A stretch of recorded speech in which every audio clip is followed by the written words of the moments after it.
శంకరం ఆత్మస్వరూప బంధుక. మిమ్మల్ని అందరినీ ఇక్కడ చూడడము, మీతో తెలుగు భాషలో మాతృభాషలో మాట్లాడటము చాలా ఆనందదాయకమైన విషయం. మీకు ఒక ప్రత్యేక స్థానము గలదు భారతదేశ ఇతిహాసంలో. మీరు భారతదేశం నుంచి సుదూర దేశానికి వచ్చి, అంటే భారతదేశంలోనే నిండా ఉద్యోగాలు ఉంటే ఇంత దూరం రానక్కర్లేకుండే, కానీ భారతీయులు ఆ భారతదేశం యొక్క ఎల్లలను దాటి వివిధ దేశాలకు వెళ్ళి అక్కడ తమ యొక్క కర్మనిష్టతను, కర్తవ్యనిష్టను ప్రపంచానికి పరిచయం చేసి ఎంతో కీర్తిని గడించినారు. ఈ విషయం నేను బాగా ఎరుగుతున్నాను. ఎక్కడికి వెళ్ళినా, ప్రపంచంలో ఎక్కడికి వెళ్ళినా మీకు భారతీయులు కనపడతారు. బ్రెజిల్, అర్జెంటీనా మొదలైన సౌత్ అమెరికన్ దేశాల్లో కేవలము భోగభూములు.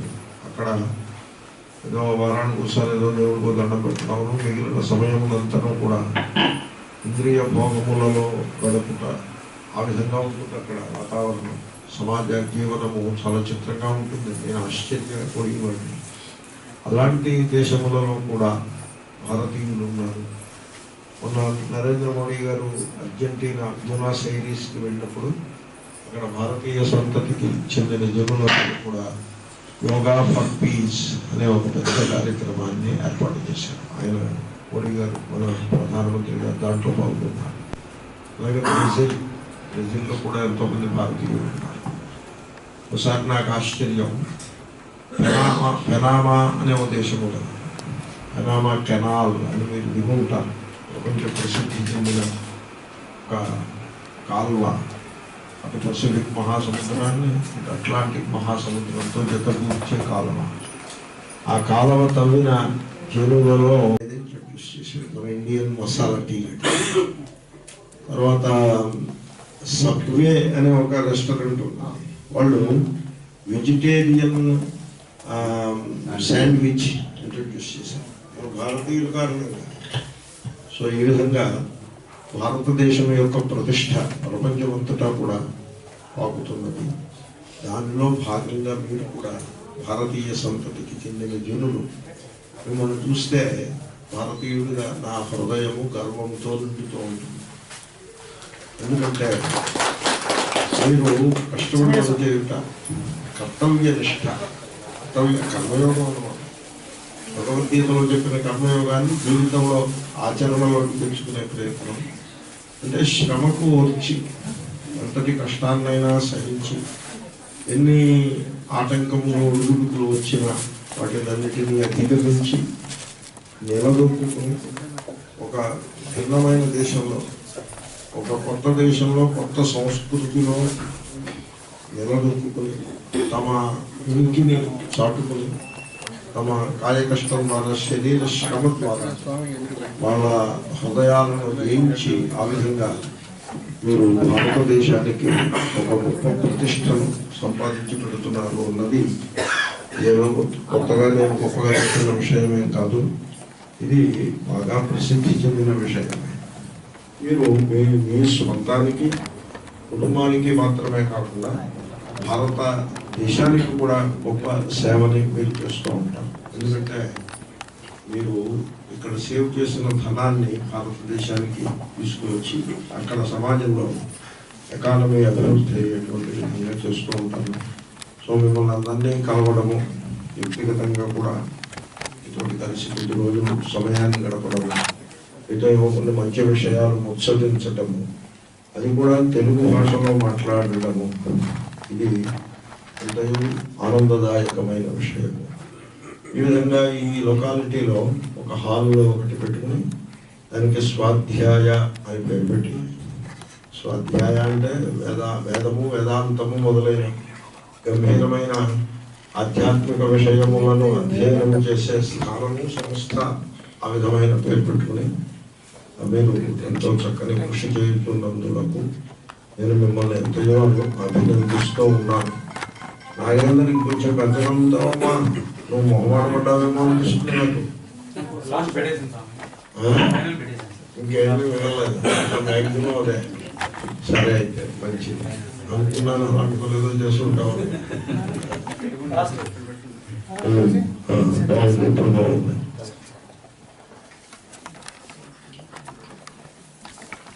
మీరు ఎప్పుడైనా విన్నారో లేదో, క్లెర్జీమ్యాన్స్ థ్రోట్ అని ఒక ఫిజికల్ డిజార్డర్ అధ్యయనం చేసి, అంటే ఊరికే పారాయణ చేసేసేయటం కాదు, దాన్ని వింటుండగానే ఆ భావము మనస్సుకి వచ్చినట్లయితే, ఆ మనస్సుకి వచ్చిన ఆ భావాన్ని మీరు నెమరు వేసుకుని ఆ భావాన్ని ప్రేమతో అనుసంధానము చేసినట్లయితే, అంటే దాని గురించి ఆలోచించుకుని ఆకలింపు చేసుకున్నట్లయితే, మన జీవితాలను చిందరవందరగా చేసేటువంటి మోహం అనే దోషం ఏదైతే కలదో అది దూరం అయిపోతుంది, పటాపంచలైపోతుంది.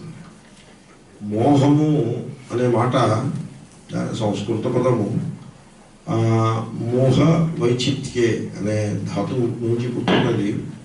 అంటే ఉన్నదానిని ఉన్నట్లుగా గాక ఇంకో విధంగా తెలుసుకుంటా, భ్రమ అన్నమాట.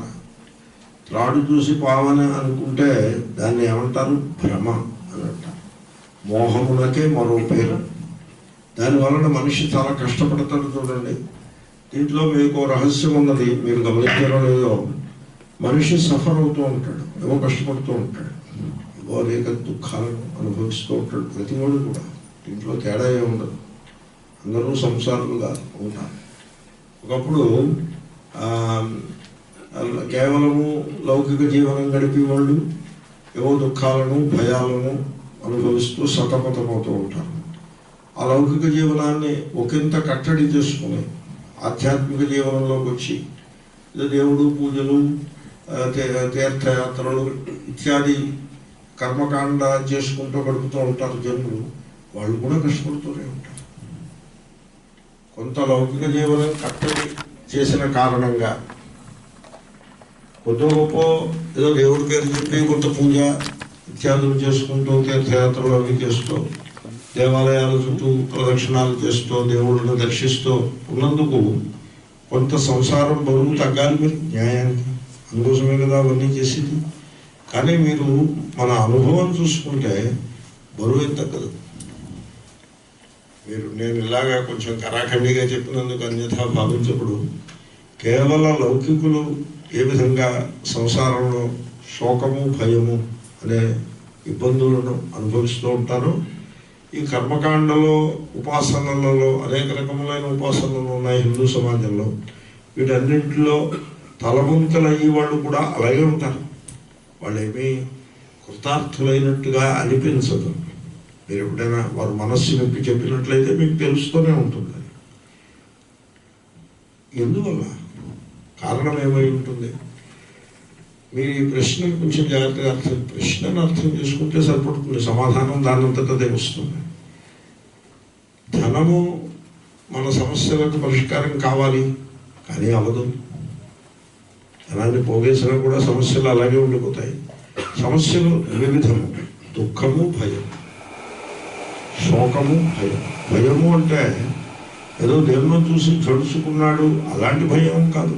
అభద్రత, భవిష్యత్తులో ఏమైపోతుందో, మన బతుకు ఏమవుతుందో, మన పిల్లలు ఏమైపోతారో, ఈ పెళ్ళి ఏమవుతుందో, ఈ పెళ్ళి స్థిరంగా ఉంటుందో ఉండదో, వీళ్ళు మనకి సత్కారం సరిగ్గా చేస్తారో చేయరో అని ఇలాగ భవిష్యత్తు గురించి బెంగలు. మనిషి వాటితో సతమతమవుతూ ఉంటాడు. శోకం, ఏదో ఒక దుఃఖం. మీరు గమనించారో లేదో, ప్రతివాడు కూడా ప్రాబ్లమ్స్తో జీవిస్తూ ఉంటారు.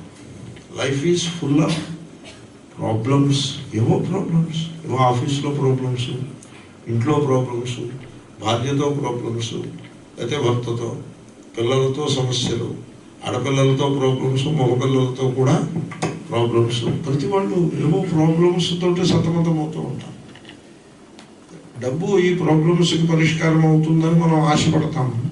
అంచేతనే యూనివర్సిటీలో అవి వెళ్ళి సీట్లు అవి సంపాదించి చదువుకుని డిగ్రీలు తెచ్చుకుని ఉద్యోగాలు సంపాదించి ఈ ప్రాబ్లమ్స్ పరిష్కారం అయిపోతాయి అనుకుంటాం డబ్బు పోగేస్తే, కానీ అవ్వవు.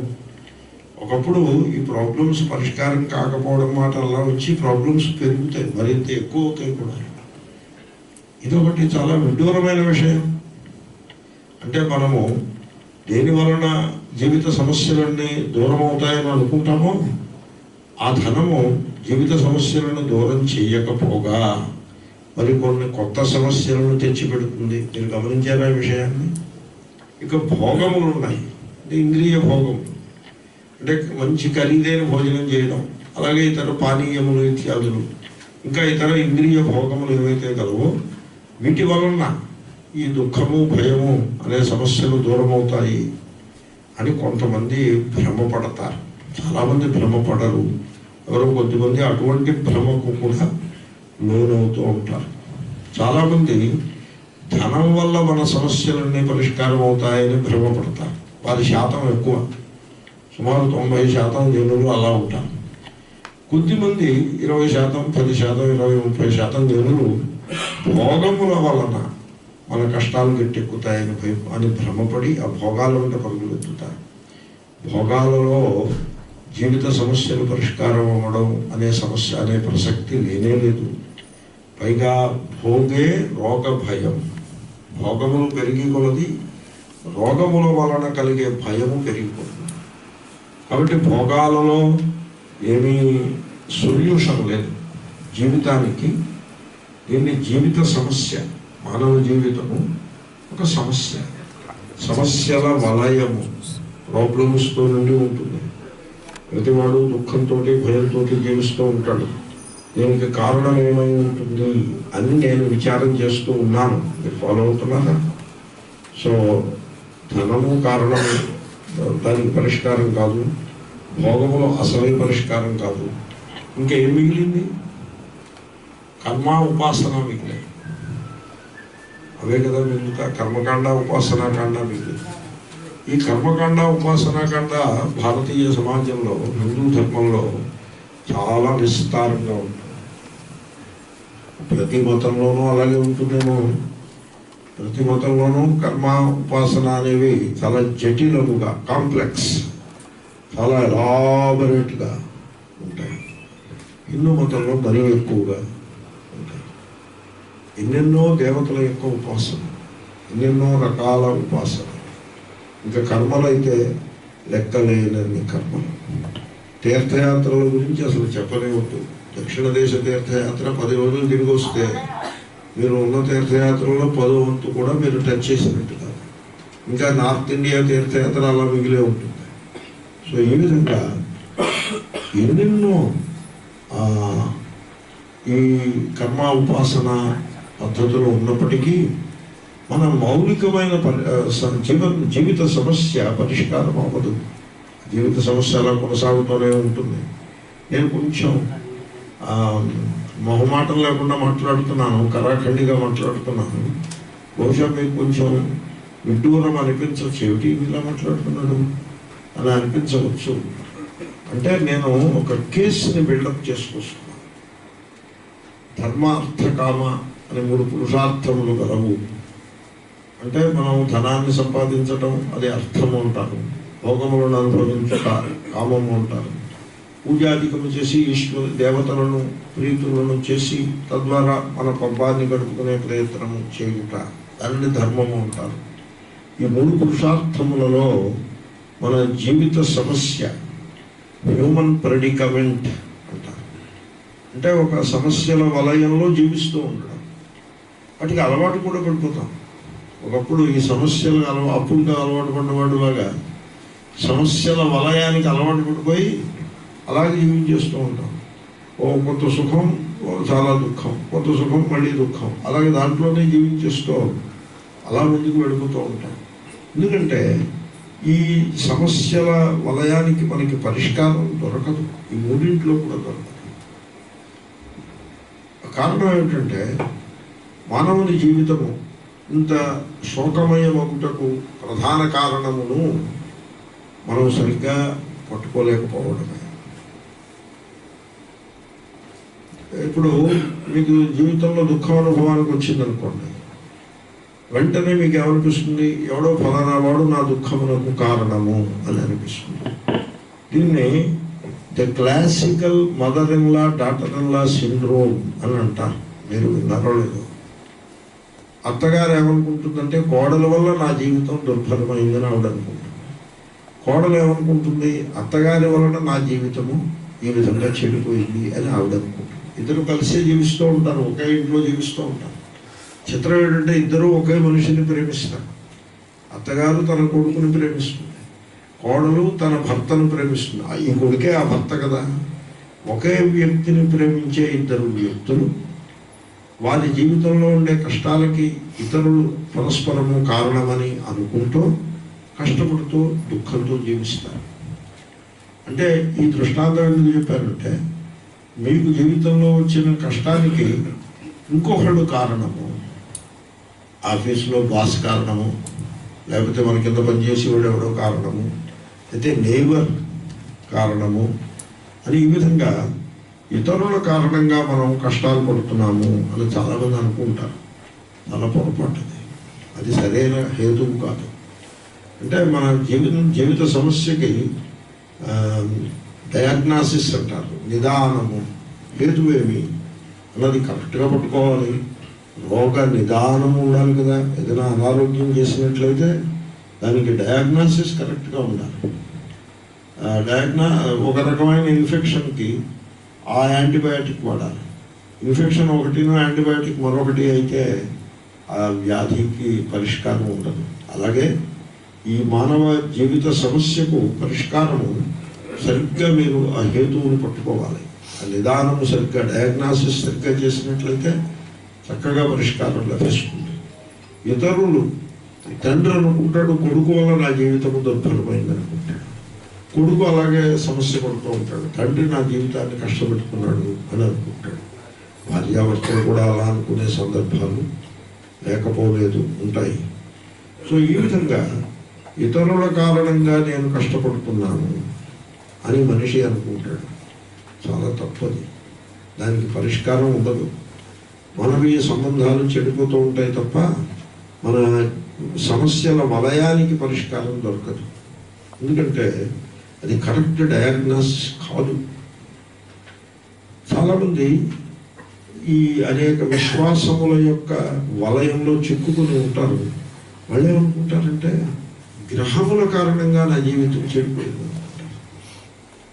అది చాలా చిత్రమైన విశ్వాసం. అసలు ఆ గ్రహముల గురించి ఒక్క విషయం మీరు అధ్యయనం చేసి, ఫిజిక్స్, ఆస్ట్రోఫిజిక్స్ అని అంటారు, ఆస్ట్రానమీ, కొంచెం ఒక్క విషయం తెలుసుకుంటే అసలు ఆ గ్రహానికి మన జీవితానికి సంబంధం ఏమి ఉండదు. ఇప్పుడు సూర్యుడి చుట్టూ తిరుగుతూ ఉంటుందని, వీనస్ సూర్యుడికి దగ్గరగా ఉండి చుట్టూ తిరుగుతూ ఉంటుంది. ఒక్క పిసరు దూరంలో ఉండి భూమి చుట్టూ తిరుగుతూ ఉంటుంది సూర్యుడి చుట్టూ. కొంచెం దూరంలో మార్స్, కుజ. ఈ కుజ అంటే ఇండియాలో చాలా భయం. కుజదోషము అని ఎవడో ఒకడు మొదలుపెట్టాడు. ఒరిజినల్ మిస్చీఫ్ మేకర్ ఒకడు మొదలుపెట్టాడు. వాటిని అనుసరించి అందరూ ఇంకా అదే పాట పాడుతూ ఉంటారు. ఏ కష్టం వచ్చినా కుజదోషమే. మగపిల్లాడు పుట్టడానికి బదులు ఆడపిల్ల పుట్టిందంటే ఎందువల్ల? కుజదోషం. అయ్యా, ఎంత ఈ అజ్ఞానానికి హద్దే లేదా అనిపిస్తుంది. సో ఈ విధంగా ఏవో గ్రహములు వాటి కారణంగా మనకి గురుగ్రహం పెద్దదిగా ఉంటుంది. పెద్దదిగా ఉంటే దానివల్ల మనకి చాలా దూరంగా ఉంది. మనకేమి దానివల్ల లాభం లేదు, నష్టం లేదు. అలాగే అనుకుంటూ ఉంటారు. నవగ్రహాలు అంటారు. అయితే నవగ్రహాల ఈ క్రికెట్ టీంలాగా.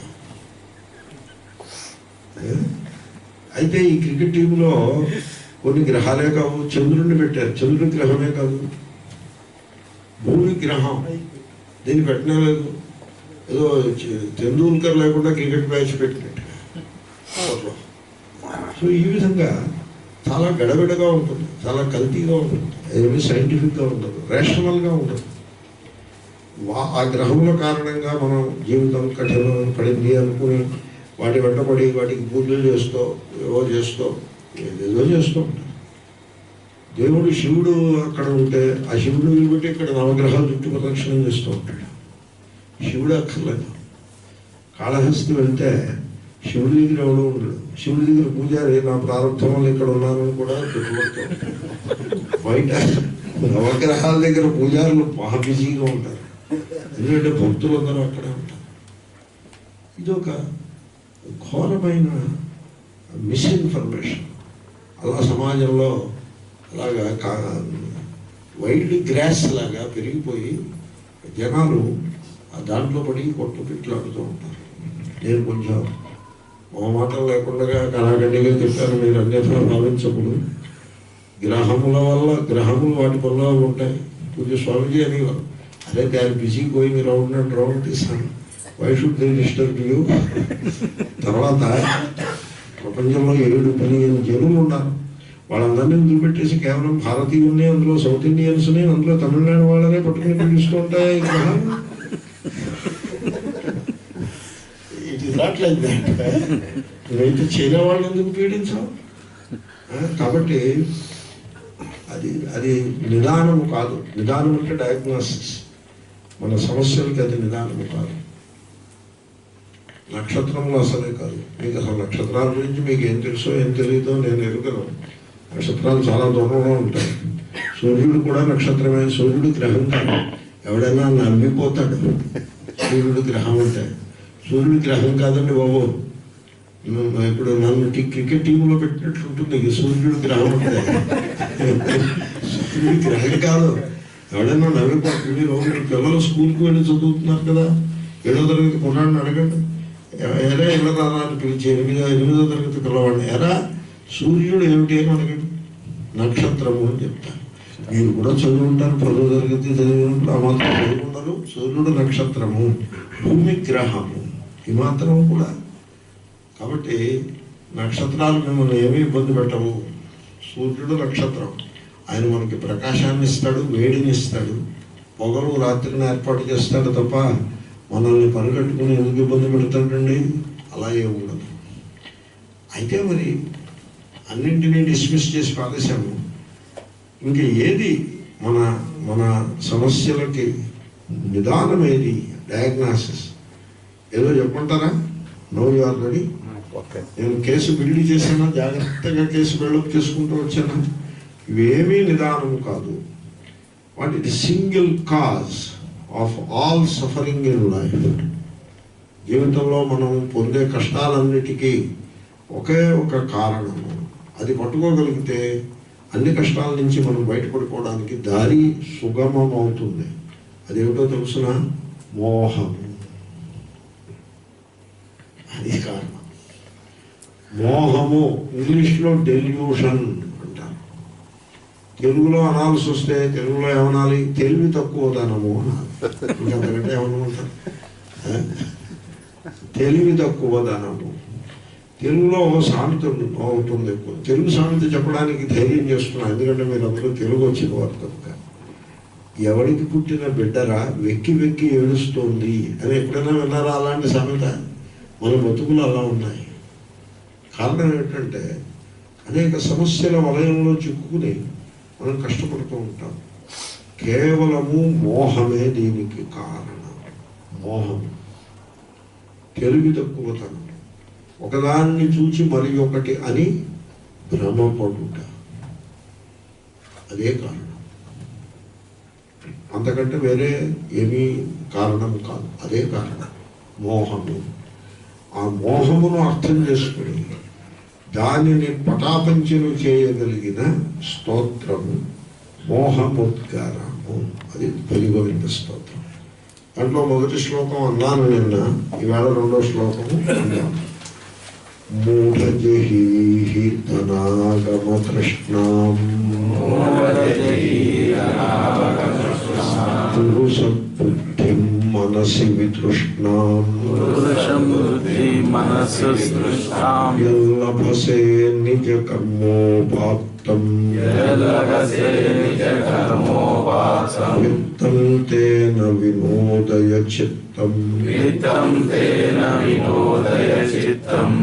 శంకర భగవత్పాదులు మొట్టమొదటే అంటే భజగోవిందం అనే శ్లోకం ఆరంభ శ్లోకము. అదైన తర్వాత ఇప్పుడు టాపిక్లోకి వస్తూ మొట్టమొదటే మనల్ని ఉద్దేశించి మూఢ అని సంబోధించినారు. మూఢ అంటే తిట్టు కాదు, అది మూర్ఖ అన్నా కూడా తిట్టు కాదు. ఇప్పుడు పరీక్ష ఫెయిల్ అయిన వాడిని ఏమనాలి? మూర్ఖుడు అని అనాలా అక్కర్లేదు. దాంట్లో తిట్టే ఉంది, ఉన్న విషయాన్ని చెప్పడం. మూర్ఖ అంటే ఏమీ తెలియని వాడు. మూఢ అంటే ఉన్నదానిని తప్పుగా తెలుసుకునేవాడు. మూఢ మోహము గలవాడు. ఈ మూఢ మోహ రెండు బాగా దగ్గర. ఒకే మోహ నుంచే మోహము వస్తుంది, దాని నుంచే మూఢ అని కూడా వస్తుంది. మూఢుడు అంటే ఎలా ఉంటాడంటే, మీకు ఒక ఒక కొంచెం రఫ్ దృష్టాంతం, కొంచెం రఫ్గా ఉండే దృష్టాంతం చెప్తా చూడండి. మూఢుడు అంటే ఎలా ఉంటాడు అంటే, వాడు అనుకున్నదంతా తప్పు, వాడి ఆలోచన అంతా తప్పు అని మూఢుడు ఉంటారు. కొంతమంది ఏమనుకుంటారంటే హ్యాపీ అవర్ అని పేరు ఎప్పుడైనా వినే ఉంటారు. హ్యాపీ అవర్ అంటే మనం సంతోషంగా ఉండే గంట. ఒక గంట సంతోషంగా మొత్తం రోజంతా సంతోషంగా ఉండక్కర్లేదా? ఒక గంట సంతోషంగా ఉంటే సరిపడుతుందా? ఆ గంట సంతోషం ఎక్కడి నుంచి వస్తుంది? బాటిల్ నుంచి వస్తుంది. బాటిల్లో ఒక లిక్విడ్ ఉంటుంది, దానిని నోట్లో పోసుకుని మింగినట్లయితే మనకి హ్యాపీనెస్ వస్తుంది. కాబట్టి మీరు చెప్పండి, ఇంతకంటే మంచి ఎగ్జాంపుల్ మోహానికి ఏదైనా ఉంటుందా? బాటిల్లోంచి లోపలికి రోగం వస్తుందా, లేకపోతే స్లేవరీ బానిస అవ్వడం వస్తుందా, ఆనందం వస్తుందా? ఏది వస్తుంది? బానిసత్వము, రోగము వస్తుంది. కానీ వాడేమనుకుంటాడు? ఆనందం వస్తుంది. మోహానికి ఇంతకంటే బలమైన దృష్టాంతం ఇంకోటి. మోహం అనేది ఎలా ఉంటుందో చెప్పడానికి. ఇప్పుడు మనం అలాంటి వాళ్ళమని నా అభిప్రాయం కాదు. జనరల్గా ఎగ్జాంపుల్ ఇచ్చేప్పుడు ఎక్స్ట్రీమ్ ఎగ్జాంపుల్ ఇవ్వడం ఒక పద్ధతి. ఎందుకంటే పాయింట్ని ఎదురవాళ్ళకి అన్నింటిలా చేయడం కోసం ఎక్స్ట్రీమ్ ఎగ్జాంపుల్ ఇస్తాను. నేను కూడా అలాగే ఒక చాలా తీవ్రమైన దృష్టాంతాన్ని ఇచ్చాను. మన జీవితంలో కూడా ఇటువంటి మోహములు, తప్పుడు ఆలోచన, తప్పుడు ధోరణి, తప్పుడు దృష్టి మన జీవితంలో కూడా ఉంటుంది. ఉండబట్టే మనం ఇన్ని కష్టాలు పడుతూ ఉన్నాం. అయితే ఇప్పుడు ఈ కష్టముల నుండి బయటపడి సుఖము, శాంతి ఈ రెండు ఉండాలి. కష్టముల నుండి బయటపడుట అనగా సుఖము, శాంతి రెండే, ఇక వేరే ఏమీ లేదు. సో ఇప్పుడు 1,00,000 రూపాయలు ఖరీదైన స్మార్ట్ ఫోన్ కొనేసి మీరు జేబులో పెట్టేసుకుంటే మీరు కష్టాల నుంచి బయటపడుతారా? బయటపడాలి. సుఖము, శాంతి మీకు ఉన్నాయనుకోండి, మీరు కష్టాల నుండి బయటపడ్డట్లే. కాబట్టి జీవితంలో మనం కోరుకోదగ్గది ఏదో కూడా మనుషులకి తెలియదు. మనుషులకి ఏది కోరుకోవాలో కూడా ఎరుగరు. అంతటి వ్యామోహంలో మనుషులు ఉంటారు. అంచేతనే శంకరుడు హే మూఢ అని సంబోధించినారు. మీరు దేవుడి దగ్గరికి వెళ్తారు, పూజ చేస్తారు, దండం పెడతారు, చాలా బాగుంది. ఆ తర్వాత నాకు ఫలానా కోరిక తీర్చు అని కోరుతారు. దేవుడు పాపం నోరు వాయా లేనివాడు కనుక అలాగే నోరు పోసుకుని ఉంటాడు. కానీ నోరు ఉన్నవాడైతే ఓ ఏ మూఢ, ఏమి కోరిక కోరాలో కూడా నీకు తెలియదురా నాన్న అని పాపం విస్తుపోతాడు దేవుడు కూడా. ఎందుకంటే ఏమిటి కోరుకోవాలో కూడా ఎరుగడు వీడు మనిషి. అంతటి వ్యామోహంలో మనిషి ఉంటాడు. అంచేతనే శంకరుడు హే మూఢ అంటే మోహము గలవాడా అని సంబోధించాడు. ఇదంతా నేను ఇంత విస్తారంగా ఎందుకు చెప్తున్నానంటే, నేను I see it like daylight, క్లియర్గా చూస్తూ కనబడుతూ ఉంటుంది. ఏమిటి? మన జీవితంలో మనం ఒక తప్పు ఆలోచన చేసి ఆలోచనకి తగ్గట్టుగా తప్పుగా మాట్లాడి, ఎందుకంటే ఆలోచన, మాట, చేత, మనస్సు, వాక్కు, కర్మ. ఆలోచన నుండి వాక్కు పుడుతుంది, కర్మ కూడా పుడుతుంది. ఆలోచనలో దోషం ఉంటే ఏమవుతుందండి? వాక్కు దోషం అయిపోతుంది, కర్మ దోషం అయిపోతుంది. మన జీవితము కఠినమైపోతుంది, కష్టాల పాలైపోతుంది. ఆలోచనలో దోషము, దానికి మోహము అని పేరు. ఆలోచనలో ఉండే దోషాన్ని మనం పసిగట్టి దాన్ని తీసి పారేస్తే, అంటే ఆలోచనని శుద్ధం చేసినట్లయితే మాట చేత వాటంతటవే శుద్ధమైపోతాయి. జీవితము సుఖశాంతులకు నిలయము అవుతుంది. కిటుకు ఎక్కడ ఉంది? సుఖశాంతులకు నిలయమైన జీవితమునకు కిటుకు ఎక్కడుందంటే ఆ మోహమును పసిగట్టి నివారించుట. ఇది మనం జాగ్రత్తగా పసిగట్టాలి. ఇప్పుడు నేను మీకు దృష్టాంతం చెప్తా. మీకు జీవితంలో ఎప్పుడైనా ఒక దుఃఖము, ఒక శోకము అనుభవానికి వచ్చినప్పుడు ఎప్పుడూ వస్తూనే ఉంటాయి. దీనికోసం వేచి ఉండక్కర్లా. ఇప్పుడు ఏవో శోకం అనుభవానికి వస్తూనే ఉంటుంది. అనుభవానికి వచ్చినప్పుడు నేను చెప్పిన మాట గుర్తుపెట్టుకుని, ఈ శోకమునకు హేతువు బయట లేదు, లోపలే గలదు. ఏ రూపముగా ఉన్నది? మోహము రూపముగా ఈ శోకమునకు హేతువు గలదు అని అది జాగ్రత్తగా పరిశీలించి ఆ మోహాన్ని పసిగట్టి, ఎప్పుడైతే మీరు దాన్ని పసిగడతారో అది పోతుంది. ఇంట్లో ఉన్న రహస్యం ఏమిటంటే, ఇప్పుడు శరీరం మీద మట్టి ఏదో ఉందనుకోండి, అది తెలిసిన తర్వాత సబ్బుతోటి నీళ్లతోటి దాన్ని వాష్ చేయాల్సి ఉంటుంది. మనస్సులో ఉండే దోషాన్ని కనుక మీరు పసిగట్టినట్లయితే, అలా దాన్ని తెలుసుకుంటూనే ఆ దోషం పోతుంది. చాలా తేలిక. మనస్సులో దోషం ఎప్పుడు ఉంటుందో తెలుసునండి, అజ్ఞానం వల్ల మాత్రమే ఉంటుంది. తెలియకపోవడం చేతనే మనస్సులో దోషం ఉంటుంది. తెలుస్తూనే ఆ దోషం పోతుంది. కాబట్టి దేహంలో దోషం తెలిస్తే పోదు, తెలిసాక ఇంకా కొంత కర్మ చేస్తే పోతుంది. మనస్సులో దోషం తెలిస్తే పోతుంది. అంచేతనే జ్ఞానాదేవహి కైవల్యం. జ్ఞానం తెలియట ద్వారా దోషం పోతుంది. మీకు దృష్టాంతం, మామూలుగా శంకరుని చెప్పే దృష్టాంతము, త్రాడు ఉంటుంది, దాన్ని చూసి మీరు పాము అనుకుంటారు. అనుకోగానే భయం వేస్తుంది. ఎక్కడో దిగ్మాలింది, బెడ్రూమ్లోకి పాము వచ్చింది అని వెంటనే భయం వేస్తుంది. ఇప్పుడు దాన్ని వదిలించుకోవాలి అని మీరు భయపడుతూ కష్టపడుతూ ఉంటారు. ఈ లోపల ఒక ఆయన బ్యాటరీ లైట్ వేసి చూసి, పాము కాదురా అది, సరిగ్గా చూడు అని చెప్తాడు. ఇప్పుడు వీడు కొంచెం జాగ్రత్తగా చూస్తాడు. చూడగానే అరే అది త్రాడు, అది పాము కాదు అని తెలుసుకుంటాడు. బ్యాటరీ లైట్ వేసి సరిగ్గా చూడని చెప్పిన వాడు గురువు. ఆ లైట్ యొక్క కాంతిలో దాన్ని పరికించి చూచిన వాడు విద్యార్థి, శిష్యుడు. అది త్రాడు కాదు, అది పాము కాదు, త్రాడు అని తెలుస్తుంది. తెలియగానే అంతకుముందు కలిగిన భయము, బెంగ, ఈ పాము ఎలా వదులుచుకోవాలనే ఒక ప్రాబ్లం వచ్చి పడింది. ఇప్పుడు జీవితంలో ఒక సమస్య వచ్చేసింది. ఈ సమస్య పరిష్కారం అవ్వడానికి ఇంకా ఏం చేయాల్సి ఉంటుంది? ఏమీ చేయనక్కర్లా.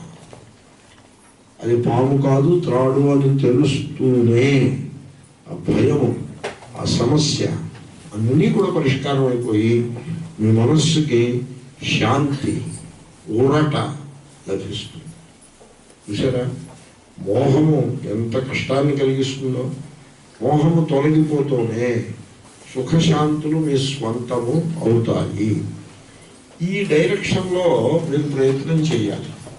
ఇది చాలా సరళమైన మార్గము, రాజమార్గం.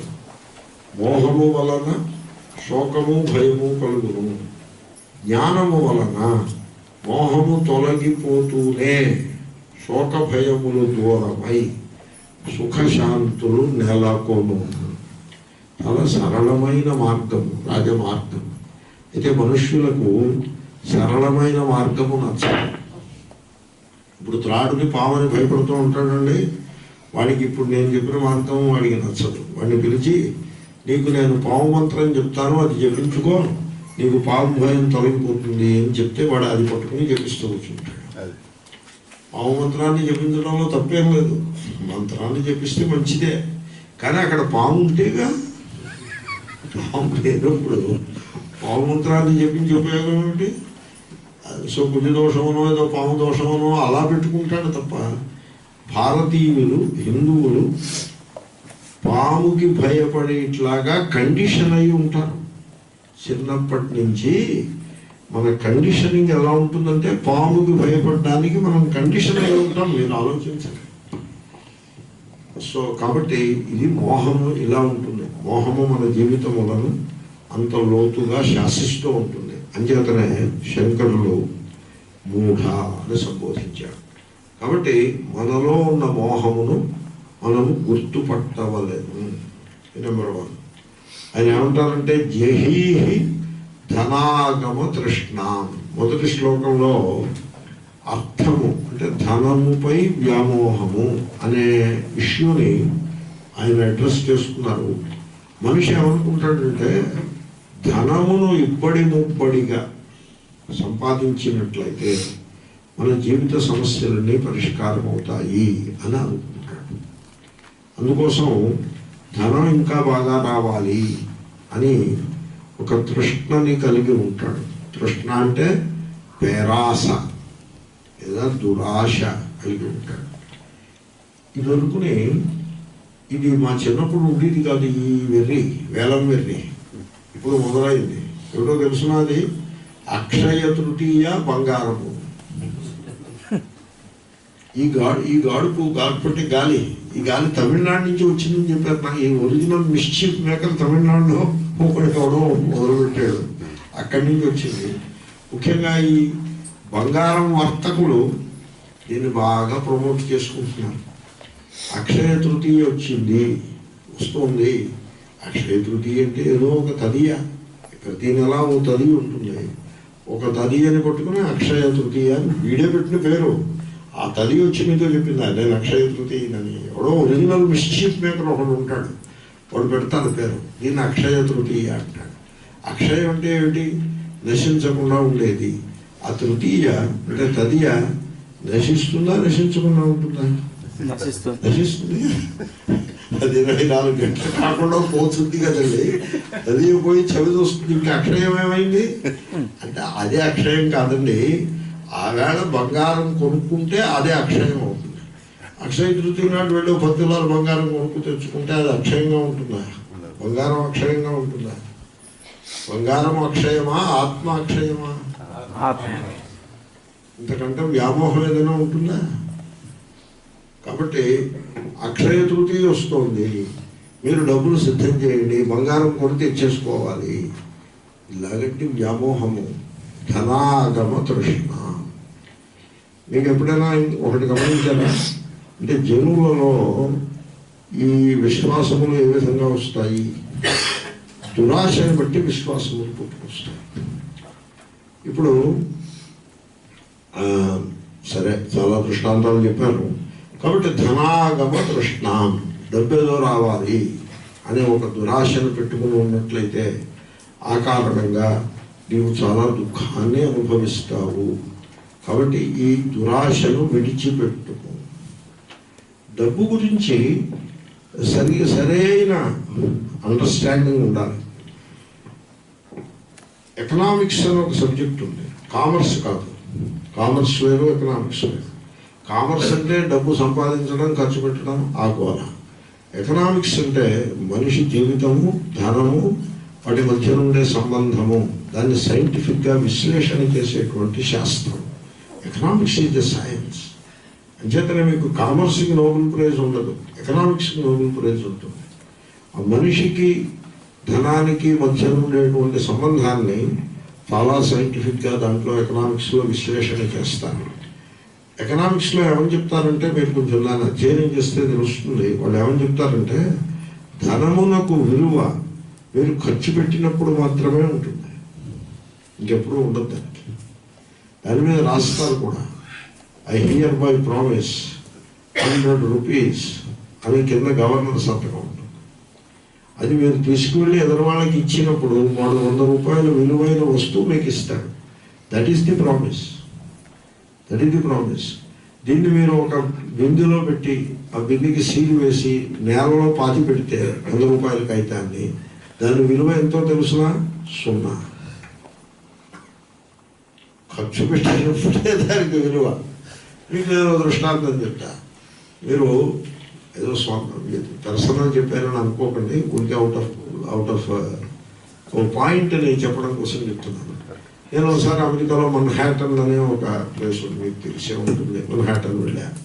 అక్కడ ఒక డైమండ్ మర్చెంట్ నాకు మిత్రుడు అంటే అతను క్లాసెస్ వినేవాడు. వాళ్ళ అమ్మాయి కూడా పాపం చాలా ప్రేమగా వచ్చి క్లాసెస్ ఏదో వినేది.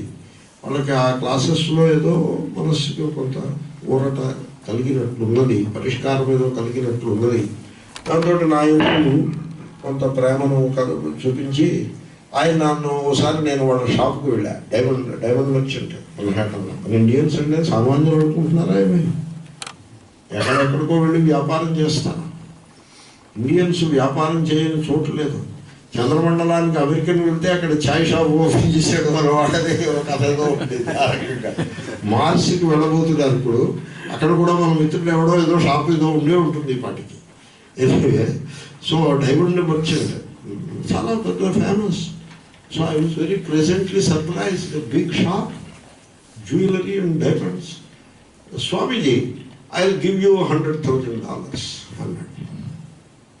అంటే నేను అన్నాను, కట్ ఆఫ్ జోక్స్ అన్నాను. నాట్ జోక్స్, రియల్లీ అన్నా. కట్ ఆఫ్ తీసి దేవుడు పెట్టాడు, తీసుకో పట్టుకెళ్ళిపో.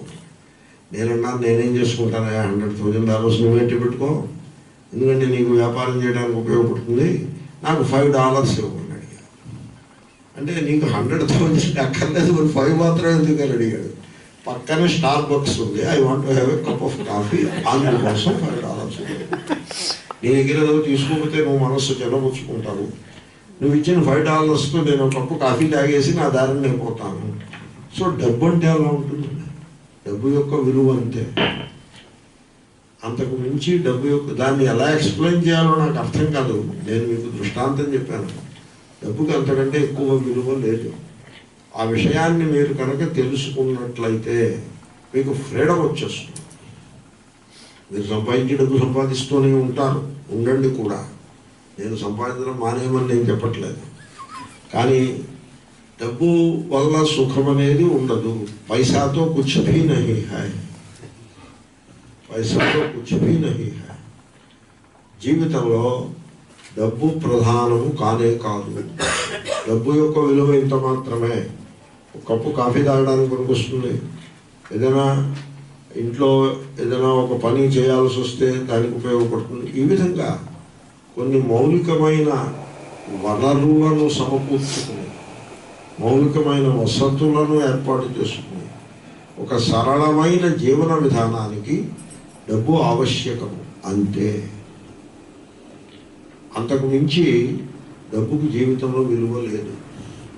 అంతకు మించి డబ్బుకు జీవితంలో విలువను ఇచ్చినట్లయితే మీరు మోహంలో పడ్డట్టు లెక్క.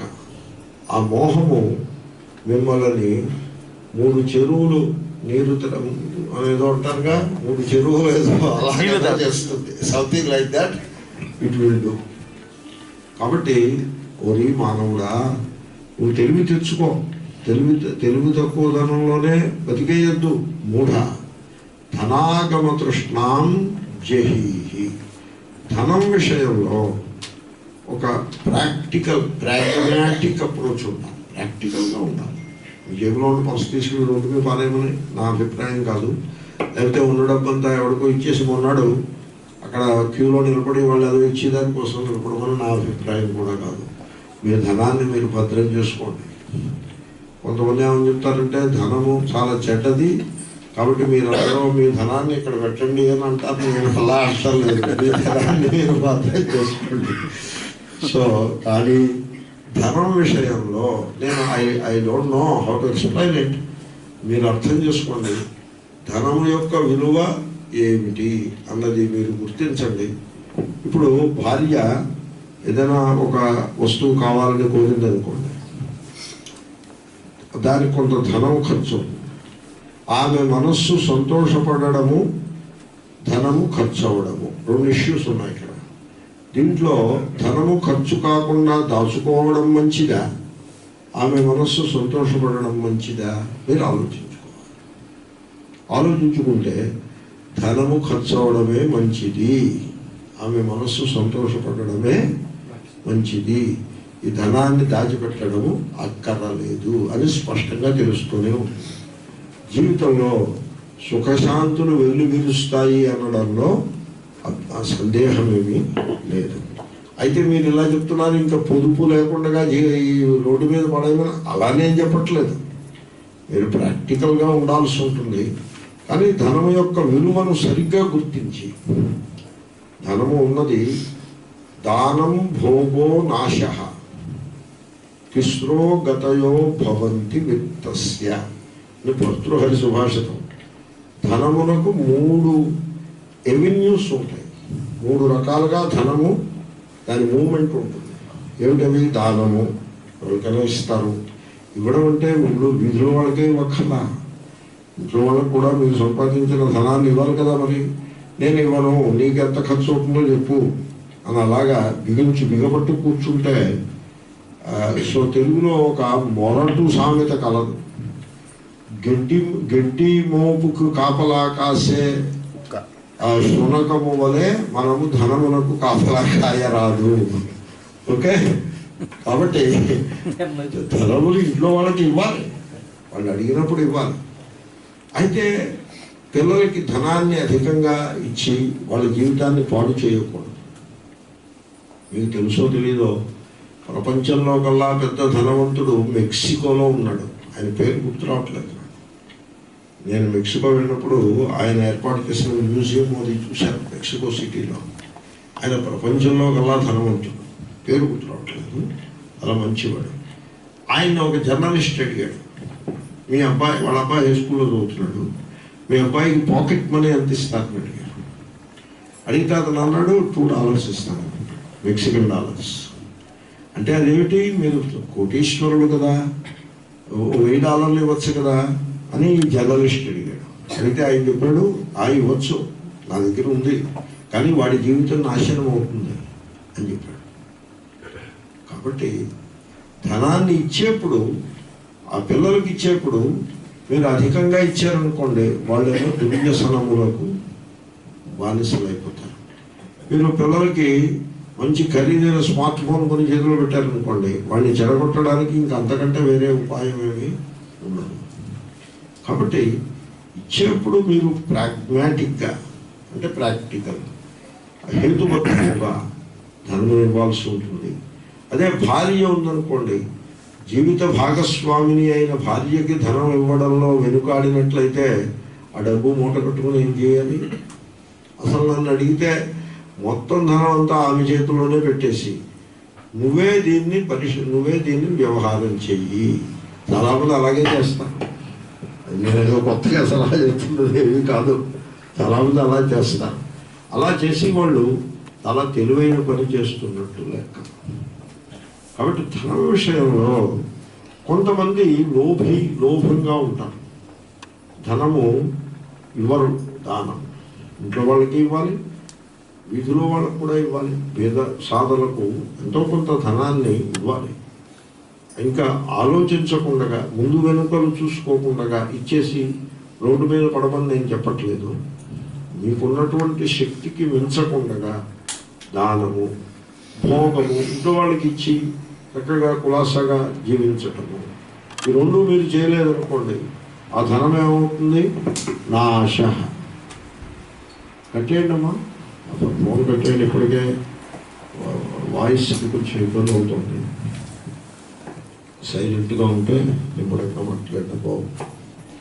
సో నాశ, మీరు దానము భోగము మీరు అనుభవించాలి, ఇతరులకు ఇవ్వాలి. ఈ రెండు చేయలేదనుకోండి, ఆ ధనము నశిస్తుంది. కాబట్టి ధనము మన జీవితంలో ధనము యొక్క పాత్ర, దీని మీద మీరు చాలా బుద్ధిమంతులు. నేను చాలా విషయాలు చెప్పాను ఇప్పటికే. సో మీరు ఆలోచించుకుని ధనమునకు మనకి మధ్యన ఉండేటువంటి ఈక్వేషన్ ఏదైతే కలదో దానిని సెటరైట్ చేసుకోవాల్సిన అవసరం ఉన్నది.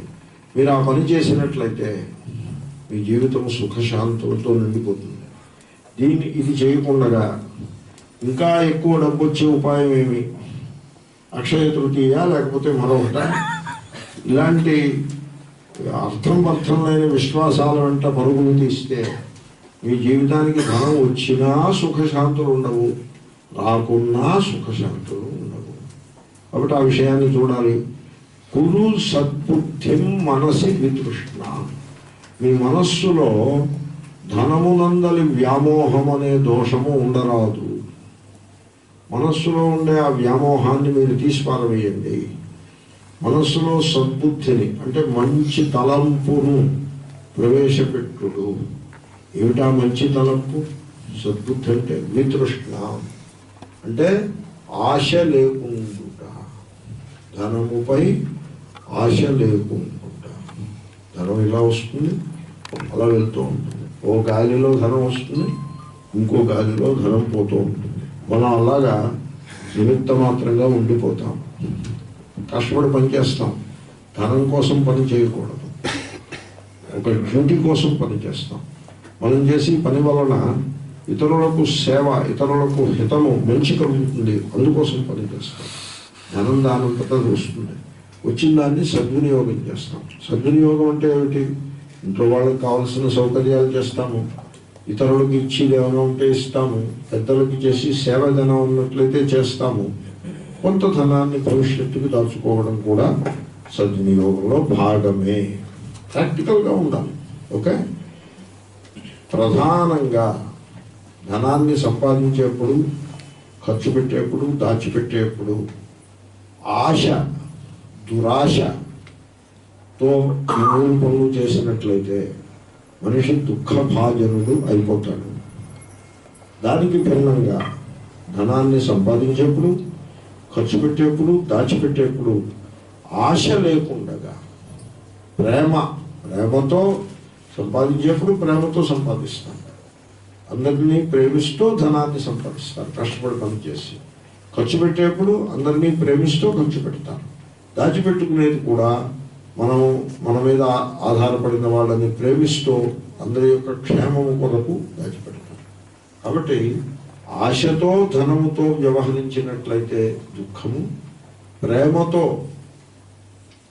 వితృష్ణ అంటే ఆశ లేని ప్రేమతో ధనముతో వ్యవహరించినట్లయితే సుఖశాంతులు.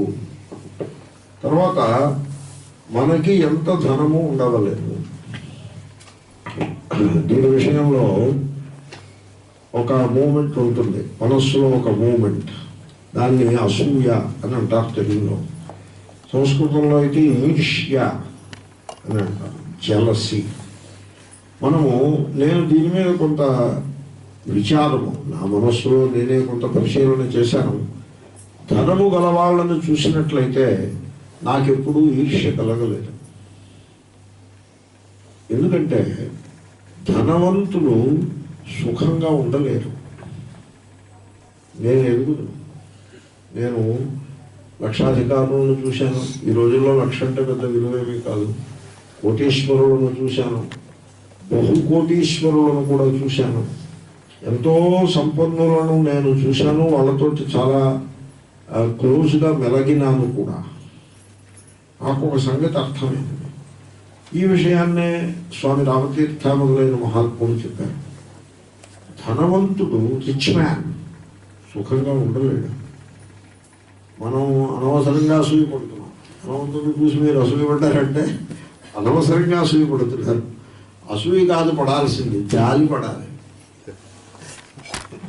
రిచ్ మ్యాన్ అని చూసి జాలి పడాలి, అసూయ కాదు పడ్డాం. ఎందుకంటే వాళ్ళు పడే మానసిక క్షోభ ఇంత అంతా కాదు. ధనమును సంపాదించుటయందు అధర్మాన్ని ఆచరిస్తారు, క్షోభపడతారు, దురాశతోటి నానా హింస పడతారు. సంపాదించిన దాన్ని దాచిపెట్టడానికి ఎంత బెంగ పెట్టుకుంటారో అంత బెంగ పెట్టుకుంటారు. ఎన్ని కష్టాలు పడాలో అన్ని కష్టాలు పడతారు. ఇది ఎవరో పట్టుకుపోతారేమో అని బెంగ పెట్టుకుంటారు.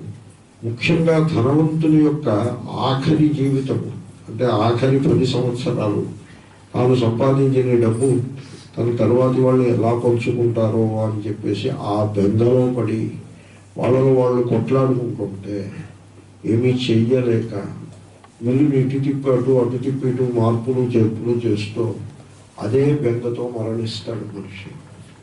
ధనవంతుడిని చూసి అసూయపడవలసినది ఏదీ లేదు. నేను మీకు చాలా క్లోజ్గా పరిశీలించి చెప్తున్నా. ధనవంతుడిని చూసి జాలిపడ్డమే చేయదగ్గది. ఆ స్థితి మనకి అక్కరలేదు. మనకున్న స్థితి ఆ స్థితి కంటే చాలా గొప్పది.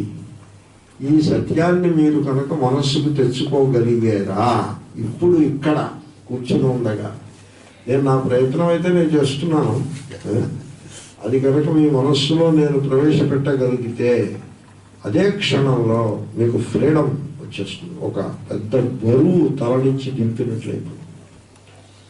అంటే మీరు అనొచ్చు, ధనవంతులు సంతోషంగా ఉండరా అని. ఉండలేరు. ఏం పోనీ ఎక్కడైనా సంతోషంగా హ్యాపీగా ఉన్న ధనవంతుడు ఉంటే ఎక్సెప్షన్. అది కూడా ఆ సంతోషం కూడా ధనము కారణంగా కాదు. అతను హ్యాపీగా ఉన్నది ధనం మూలంగా కాదు. అతను ఎందుకు హ్యాపీగా ఉన్నాడంటే అతనికి తెలియకుండానో తెలుసో తెలియకో అతని జీవితంలో వేదాంతము ప్రవేశించినది కనుకనే అతను హ్యాపీగా ఉన్నాడు. ధనం వల్ల హ్యాపీగా ఉండే ప్రసక్తి లేనే లేదు. ఇది ఒక కఠోరమైన సత్యం. ఈ సత్యాన్ని మనిషి తెలుసుకోవటానికి చాలా కష్టపడిపోతాడు. చాలా ఆశ్చర్యం వేస్తుంది. అంటే మతం మనకి ఏం బోధించి పెడుతుందంటే, మతము మనకి ధనముపై ఆశను నేర్పి ధనాన్ని మరింత సంపాదించడానికి ఏ పూజలు చేయాలో నేర్పుతుంది మతం. ఎప్పుడైతే మతమే ఆ విధంగా నేర్పేసిందో దాంతో వీడికి ఆ ఆశ చెడ్డదే అనిపించదు. లోకంలో ఆశ ఉంటే చెడ్డదని ఎవడైనా చెప్తే ఓహో కావచ్చు అనిపిస్తుంది. అదే మతమే మీకు ఆశని నేర్పి పెట్టినప్పుడు ఇంకా అది చెడ్డదని అనిపించదు. ఫలానా దేవాలయానికి వెళ్ళినట్లయితే మీకు బంగారం బాగా వచ్చేస్తుంది అని కనుక ప్రచారం చేసి పెడితే బంగారము చెడ్డది అని ఎప్పుడు అనిపించదు. మాతాపుత్ర విరోధాయ హిరణ్యాయ నమో నమః. బంగారం కావాలా అని అడిగారు. నా వద్దు బాబు బంగారం, దానికి దూరం నుంచే ఒక నమస్కారం ఇంకో నమస్కారం మీరు పట్టుకెళ్ళిపోండి, మాకు వద్దు. ఎందుకో తెలుసిన, తల్లికి కొడుక్కి విరోధం పెట్టి బంగారమే. కాబట్టి ధనము ఎడల మనకున్న దృష్టికోణం ఏదైతే కలదో దానిని మనము పరిశీలించి విచారము చేసి, నేను చెప్పానని మీరు వెంటనే నా మాటకి మీరు అంగీకరించడం కాదు ప్రధానం. మీరు ఆలోచించుకుని ధనము ఎడల మీకున్నటువంటి దృష్టికోణాన్ని సరిచూసుకుని, దాంట్లో దోషం ఉన్నట్లయితే, ఆశ అనే దోషం ఉన్నట్లయితే, ఆశ అంటే లోభము, పిసినారితనము, పేరాస అన్నీ కలిపి నేను అనేక పదాలు చెప్పాను. ఆ దోషం కనుక ఉన్నట్లయితే దానిని సరిచేసుకోవలసిన ఆవశ్యకత ఎంతేని గలదు. ఇప్పుడు మనకి ఎంత ధనం వస్తుంది, ఎంత ధనాన్ని మనం పొందుతాము అంటే మీ ఆశకు తగ్గట్టు రాదు. నిజ కర్మోపాత్తం. ఈ నిజ కర్మ అన్నదాన్ని రెండు రకాలుగా చెప్తారు. పురాణ దృష్టితో చెప్పినట్లయితే మీరు పూర్వజన్మలో ఏం చేసుకున్న కర్మకు తగ్గట్టుగా ఈ జన్మలో మీకు డబ్బులు లభిస్తుంది అని చెప్తారు. అది కరెక్టే. కానీ దార్శనిక దృష్టితో చెప్పినట్లయితే, ఇంకొంచెం ప్రాక్టికల్గా చెప్పినట్లయితే, మీరు కష్టపడి దానికి తగ్గట్టుగా మీకు ధనం లభిస్తుంది. ఇప్పుడు కాలేజీలో చదివే సమయంలో బలాదూరు తిరిగి సరిగ్గా చదువుకోకుండా పరీక్షలు ఫెయిల్ అయ్యి తర్వాత ఏదో చిన్న ఉద్యోగంలో చేరితే తక్కువ ధనం లభిస్తుంది. బాగా చదివి పెద్ద పెద్ద చదువులు చదివి బాగా పెద్ద ఉద్యోగం చేసిన వాడికి ఎక్కువ ధనం లభిస్తుంది. ఈ తక్కువ ధనం లభించేవాడు ఎక్కువ ధనం లభించేవాడిని చూసి అసూయపడినట్లయితే ఉపయోగం ఏమున్నది? మరింత దుఃఖమే మిగులుతుంది. ఎవరికైనా వాడి ఎఫర్ట్, వాడి కృషి, వాడి ప్రయత్నము దానికి తగ్గ ధనమే లభిస్తుంది. ఇంకో దృష్టాంతం చెప్తాను. మీరు సముద్రం దగ్గరికి పాత్రతో వెళ్ళిన మీకు ఎన్ని నీళ్లు లభిస్తాయి సముద్రం నుండి? సముద్రంలో చాలా నీళ్ళు ఉంటాయి, కానీ మీకు ఎన్ని నీళ్లు లభిస్తాయి అంటే మీరు ఏ పాత్రను తీసుకువెళ్తే అన్ని నీళ్లు లభిస్తాయి. చెరువు నుండి చిన్న పాత్ర తీసుకువెళ్తే అన్ని నీళ్ళే మీకు వస్తాయి, పెద్ద వెండి పట్టుకెళ్తే అన్ని నీళ్ళే వస్తాయి. కాబట్టి మన ఎఫర్ట్, మన ప్రయత్నము, మన యోగ్యత, మనకున్నటువంటి క్వాలిఫికేషన్, వీటికి తగ్గట్టుగా మనకి ధనం వస్తుంది. కాబట్టి వాడికి ఎవడికో అధికం వచ్చినది, ఇంకొకటికి తక్కువ వచ్చినది, అది తక్కువ ఉన్నవాడిని చూసి నిరాదరణ చేయుట, అధికముగా గలవాడిని చూసి అసూయపడుట, రెండు కూడా అజ్ఞానమే. కాబట్టి అలాంటి పొరపాటు నువ్వు చేయకుండా ఏదైతే నీకు లభిస్తూ ఉన్నదో విత్తం తేన వినోదయ చిత్తం, నీకు లభించిన ధనముతో నీవు సంతోషపడటం అభ్యాసం చెయ్యి. ఇప్పుడు మీకు నేను మాట్లాడుతూ చెప్పండి, మీకు 10 రూపాయల నోటు చూస్తే సంతోషం అనిపిస్తుందా, 500 రూపాయల నోటు చూస్తే సంతోషం అనిపిస్తుందా? నేను అడిగాను అనుకోండి, మీరు తిరగబడి నన్ను అదే ప్రశ్న అడిగారు అనుకోండి, నన్ను నేను సమాధానం చెప్తాను, మీరు విశ్వసిస్తారా లేకపోతే కోతలకు వస్తున్నాను అనుకుంటాను? విశ్వసిస్తారా? నాకు 10 రూపాయల నోటు అంటే చాలా ఇష్టం. 10 రూపాయలు కాకపోతే పోనీ 20 రూపాయలు, అదే 50 రూపాయలు. చిన్న నోట్లు అంటే చాలా ఇష్టం, ఎందుకంటే మన ఖర్చులకి చిన్న నోట్లే ఉపయోగపడతాయి. ఈ పెద్ద నోటు దాన్ని పగలగొట్టేదాకా అది మనకు ఉపయోగపడనే పడదు. ఇప్పుడు నేను ఒకసారి 500 నోట్లు ఉంటాయి, ఒక కప్పు ఛాయ్ తాగుతామని వాడి దగ్గరికి వెళ్తే, పంతులు గారు నేను ఇవ్వను, మీకు ఛాయ్ కొండ వదలకన్నాడు. ఎందుకురా అంటే ఈ 500 నోట్లు ఏదైతే చేస్తా, 490 నా దగ్గర లేదు, నువ్వు తెచ్చుకో, నీకు ఛాయ్ ఇస్తా. ఛాయ్ కూడా దొరకదు. పోనీ 500 వాడికి ఇచ్చేసి వచ్చేద్దామంటే ఆశ పీకి పట్టుకుంటుంది. నరేంద్ర మోడీ గారు మాట అన్నారు, డిమానిటైజేషన్ టైంలో మాట అన్నారు. ఆయన అడిగారు ఇలాగే కూర్చోబెట్టి జనాల్ని, చిన్న నోట్ల విలువ ఇప్పుడు ఏమైనా మీకు అర్థమవుతుంది అని అడిగారు. అంటే అర్థమవుతుందని చెప్పారు అందరూ కూడా. హఠాత్తుగా 500 నోట్లు 1000 నోట్లు డిమానిటైజ్ అయిపోతే 100 కాగితాలకి విలువ పెరిగిపోయింది. 100 కాగితం ఇవ్వమంటే ఎవడు ఇచ్చేవాడు కాదు, దాచుకునేవాడు. 100 కాగితాలకి విలువ, 50 కాగితానికి మరీ విలువ.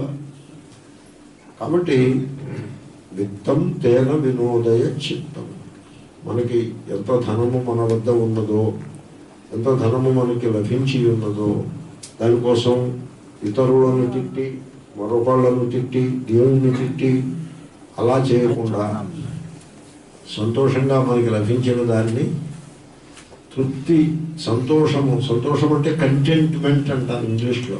అటువంటి కంటెంట్మెంట్ అంటే ఉన్నదానితో తృప్తి పడుట, ఆ లక్షణమును అలవరుచుకొని మీ మనస్సును మీరు పవిత్రముగా నుంచుకుందు.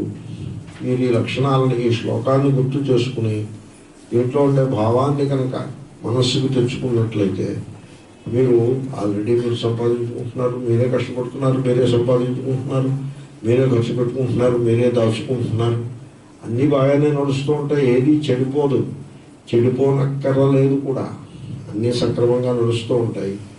మనస్సులో ఏర్పడిన దోషము, దోషం ఏమిటి?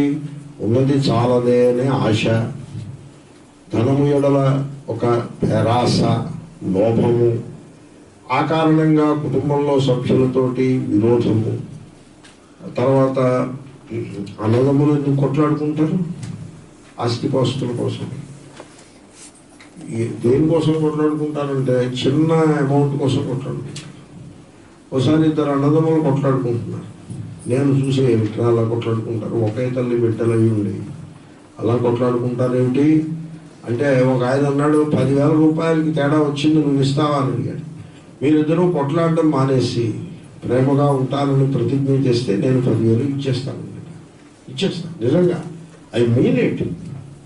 నేను నా జేబులో 10,000 ఉంది, అది తీసి మీకు ఇచ్చేస్తాను. మీరు కొట్లాడుకోవడం మానేసి ప్రేమగా ఉండండి అంటే, వాళ్ళు అప్పుడు కొట్లాడుకోవడం మానేశారు. నా దగ్గర తీసుకోలేదు 10,000, నా 10,000 నా దగ్గరే ఉంది. కానీ నేనన్న ఆ మాట వాళ్ళలో ఒక వివేకమును బుద్ధము చేశాను. కాబట్టి ధనం విషయంలో అటువంటి వ్యామోహము ఉండరాదు, పెద్ద మనస్సు ఉండాలి. నాతోటి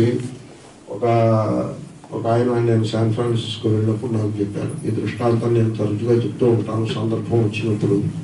ఆయన ఏం చెప్పారంటే, మా అన్నయ్య పల్లెటూరులో ఉన్నాడు, ఆస్తి తన ఆస్తి నా ఆస్తి, మా తల్లిదండ్రులు తండ్రి తాతలు ఇచ్చిన ఆస్తిని అంతా ఆయనే చూస్తున్నాడు, సరిగ్గా శిస్తి ఇవ్వడు, మొత్తం అంతా తన జేబులోనే వేసేసుకుంటాడు, ఎప్పుడైనా కనపడ్డప్పుడు ఏదో కొద్దిపాటి శిస్తి చేతిలో పెట్టి ఇంకే వచ్చింది ఆదాయం అంటాడు, ఎప్పుడు కరువే అంటాడు, ఎప్పుడు పంట పండలేదంటాడు, ఊరందరికీ పంట పండుతో నీళ్ళు మాత్రం ఎప్పుడు పండలేదంటాడు, అసత్యం చెప్తాడు, నాకు డబ్బు ఇవ్వట్లేదు అని చెప్పాడు ఒక ఆయన. ఆయన శాన్ ఫ్రాన్సిస్కోలో పెద్ద డాక్టరు, 300 సంపాదించుకుంటున్నాడు. అయినా మరి ఆశ అలాగే ఉంటుంది. నేను అన్నాను, అయితే ఏం చేద్దాం అనుకుంటున్నారు అన్నా అంటే, కోర్టులో కేసు వేద్దాం అనుకుంటున్నాను. చాలా తప్పు, ఎవరు డూ దాట్. నా సలహా మీరు పాటించే పక్షంలో డోంట్ డూ దాట్. మరి అయితే ఏం చేయమంటారు? మీ అన్నగారిని ఎంజాయ్ చేయమనండి, ఎంకరేజ్ చేయండి.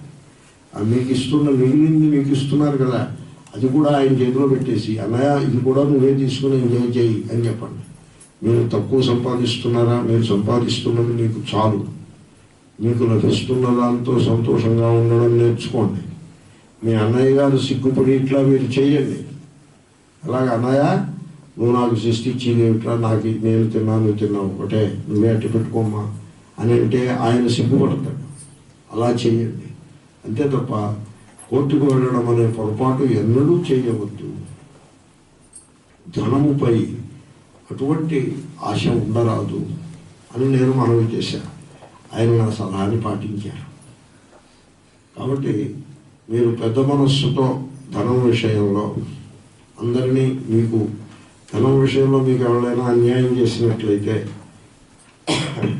వాళ్ళందరినీ కూడా క్షమించి పెద్ద మనస్సుతో, ధనము మనల్ని రక్షించదు, అది మనతో రాదు, ఇది జీవితంలో అంశంలో ఉంటుంది, ఇంకో అంశంలో పోతుంది.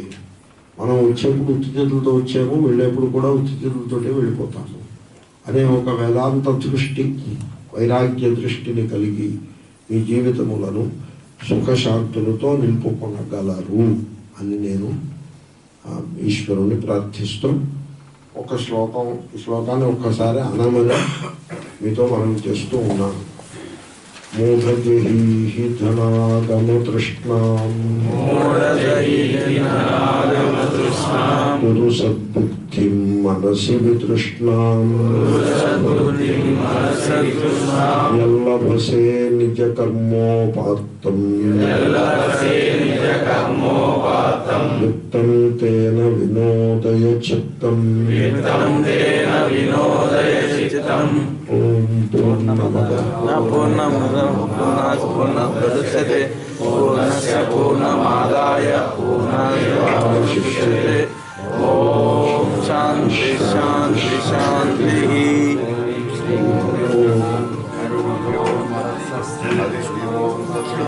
కృష్ణ